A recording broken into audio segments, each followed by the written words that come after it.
Okay, let me ask you this.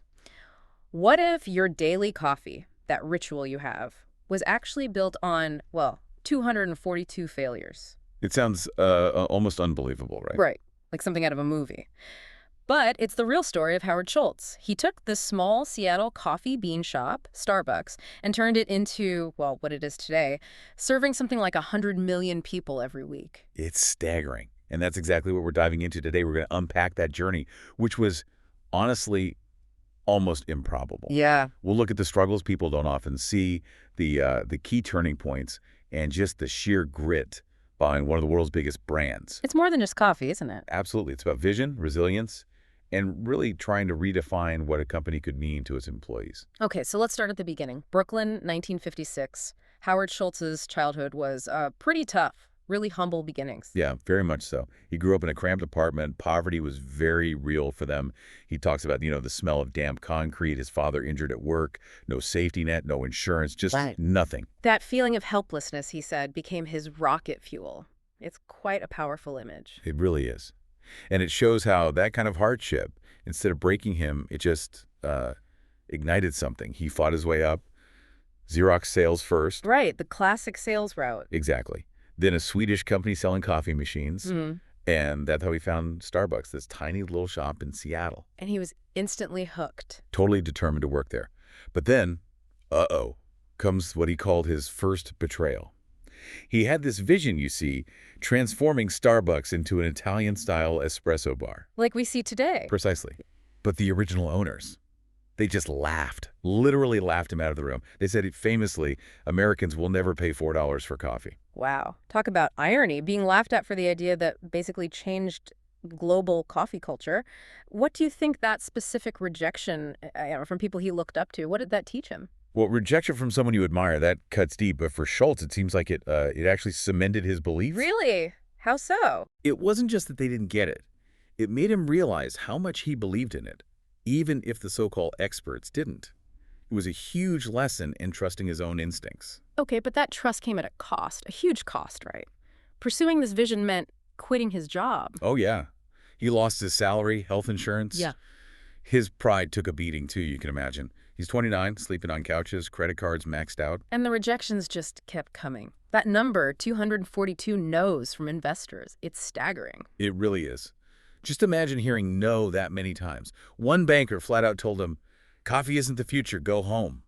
Gut-wrenching stuff. Beyond the money, what does that kind of constant rejection do to you? How did he possibly keep going? It's almost impossible to fathom, isn't it? It Mm. must chip away at your confidence. Mm. But Schultz saw those rejections, those scars, as he called them, as data. Data? How? Every no wasn't just a dead end. It was information. It forced him to refine his pitch, understand the objections, and really articulate why he believed so strongly. His resilience wasn't just stubbornness. It was like active learning. So he pushes on, starts his own company, Le Journal, but it wasn't easy sailing. Far from it. Mm. It was, in his words, bleeding cash. Mm. Employees were leaving. Suppliers wanted cash up front. It was dire. And then his own mother steps in. Yeah, a really tough moment. She apparently pleaded with him, "Howard, find a real job." Oof. That must have been incredibly difficult, facing that pressure from his own family. That's the ultimate test, right? It's not just about your own struggle, but disappointing the people you love. Yeah. He's fighting his dream against the very real, immediate pain it's causing. It just underscores his, well, almost irrational faith in this idea. Incredible faith, because then something happens, a twist. A huge one. 1987, the original Starbucks owners decide to sell. His chance. Exactly. Yeah. But the price tag, $3.8 million, a massive amount of money back then. So back to fundraising. Oh, yeah. 14-hour days, cold calling investors again, just relentless. Imagine making those calls after 242 rejections already. But this time was different. This time, he found believers. And the stories are amazing. Like a doctor who believes so much, he actually mortgaged his house. Wow. And another CEO apparently wrote him a check just after noticing his shoes scuffed, resold 3 times. It showed the struggle, the determination. It wasn't just a business plan. It was the person. He gets the money, buys Starbucks. Success at last. Not quite. Day one was, well, a complete nightmare. What happened? System crash, chaos, beans piling up, angry customers. Schultz himself was there, mopping the floors until 3 a.m. sobbing. No way. Yeah. His wife even asked him that night, "Did we ruin our lives?" It shows just how close they were to the edge, even after getting the company. If you're him that night mopping floors, wondering if you ruined everything, how do you find the strength to go on? What kept him going through that chaos? It's such a human moment, isn't it? Yeah. Vulnerable. But I think what pulled him through is that core belief, that thing he saw from the start. Starbucks wasn't just about coffee. Right, you mentioned this earlier. It was about belonging. Exactly. Selling belonging. That was the fundamental idea, the atomic shift, really. And that gave him the fuel to keep mopping, to push through that disaster. That's a really powerful concept, not just the product, but the feeling, the experience. That changes everything. It wasn't just marketing speak. No, not at all. It genuinely shifted how he ran the business from the inside out. It became the foundation for building loyalty, both with employees and customers. It's a great reminder that, people are always at the center of real success. And this philosophy led to some pretty radical moves back then, Definitely. Think about health insurance for part-time workers. which was basically unheard of in retail in 1988. Totally. Wall Street analysts called it suicide, said it would bankrupt them. But he did it anyway, because it fit that core idea of valuing people, treating them like partners. And then there's the third place idea. Right. Starbucks is this place that's not home, and it's not work. It's something else, a community spot. How did they build that? Little things, big things. Encouraging baristas to learn names, curating the music, the comfy chairs. It was all designed to make you feel like you mattered, like you were part of something. Selling connection, really, along with the coffee. But even with that strong foundation, they weren't immune to, well, reality. The 2008 financial crisis must have hit them hard. Oh, it hit incredibly hard. They ended up closing, 900 stores? Yeah. It was a genuine near-death moment for the company. So how does Schultz respond? What do you do when the model seems to be failing? His response was pure Schultz, really. Decisive, but deeply empathetic. He flew everyone, like 10,000 managers and employees, to New Orleans. New Orleans. Why? Rented a convention center. And he got behind the counter, serving coffee alongside them. His message was clear: we rebuild together. Solidarity. Did it work? Just like a big rally? It had an immediate effect. Sales jumped 9% almost overnight. It wasn't just a pep talk. It was reaffirming that commitment to people. And that resonated. It showed the power of that radical empathy you mentioned. Radical empathy. That brings us to his legacy. His net worth is huge now, billions.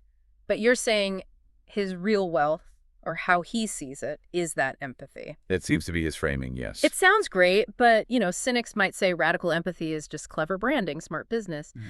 Was it always seen as genuine? Did he face skepticism about that? Oh, absolutely. That's a fair point. In the business world, empathy can definitely be viewed suspiciously, like it's just a tactic. But Schultz consistently pointed back to his own experiences, his father's story. The rocket fuel. Exactly.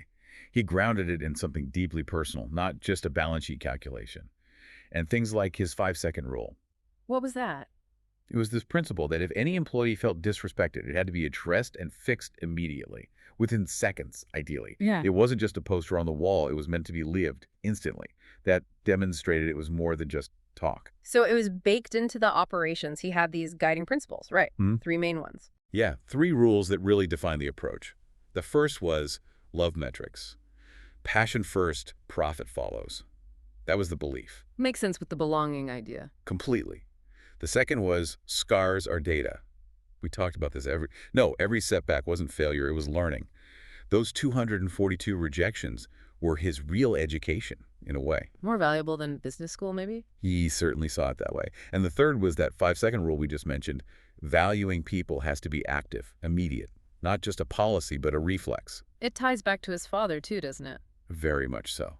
His father never got to see Starbucks become this global giant.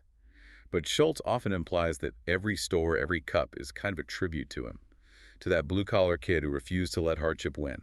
It shows that empathy, lived authentically, can be a powerful force. So when you boil it all down, the big lesson from Schultz isn't just about business genius, is it? Not in the traditional sense, no. It's more about being a stubborn dreamer. Someone willing to fall down hundreds of times, in his case, and just keep getting back up, learning each time.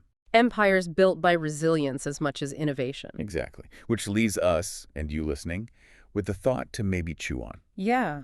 How much of real success isn't just the brilliant idea, but that relentless, maybe even empathetic chase of a vision, especially when everyone, absolutely everyone, tells you it's impossible? Makes you think. What impossible dream are you holding on to, maybe despite the no's?